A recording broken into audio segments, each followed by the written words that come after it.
राजकुमार बोला, मैं काफी दिनों से अपनी पत्नी और बच्चे को ढूंढ रहा हूँ, पर उनका आज तक कहीं पता नहीं चला। वह औरत ने राजकुमार के सामने खाने पीने की कई चीजें रखी, पर राजकुमार ने कुछ नहीं खाया। वह बोला, कुछ भी खाने की इच्छा मुझे नहीं है, मैं यहाँ पर कुछ देर आराम करना चाहता हूँ, अगर आप आज्ञा दे तो। वह औरत बोली, क्यों नहीं राजकुमार, आप इसी बिस्तर पर आराम कीजिए। राजकुमार उस औरत की आज्ञा पाकर वहीं उसी बिस्तर पर आंखें बंद करके लेट गया। तभी उसे अंदर से कुछ बातें करने की आवाज सुनाई दी।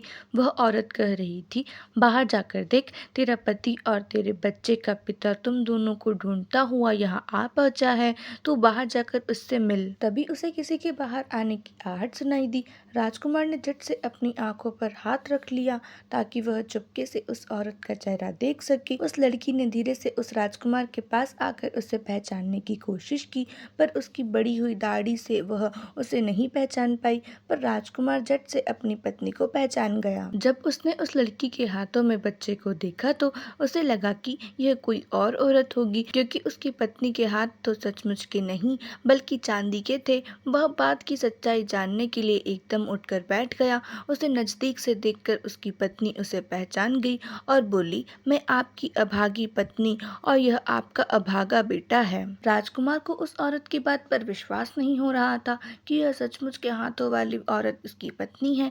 तभी वही अंधेड़ उम्र की औरत चांदी के 2 हाथ लिए तेजी से बाहर आई। वह उन दोनों हाथों को राजा के सामने रखते हुए बोली, ईश्वर ने इसकी पूजा और भक्ति से खुश होकर इसे इसके असली हाथ वापस कर दिए हैं, यही आपकी पत्नी है। राजकुमार यह सुनकर खुशी से उछल पड़ा। उसने उस स्त्री तथा ईश्वर को धन्यवाद दिया और अपने बेटे एवं अपनी पत्नी को लेकर अपने महल में वापस आया, जहाँ पर राजमाता ने बड़ी धूमधाम से सबका स्वागत किया। अंत में शैतान को उस लड़की का पीछा छोड़ना पड़ा। आज के लिए बस इतना ही। अगर आपने पार्ट 1, 2, 3, 4, 5 नहीं देखे तो पहले जाकर के वो देखिए, उसके बाद की देखिएगा। अगर स्टोरी अच्छी लगे तो चैनल को सब्सक्राइब करिए और वीडियो को लाइक करना भी मत भूलें। मिलते हैं नेक्स्ट स्टोरी में, तब तक के लिए थैंक्स फॉर वॉचिंग।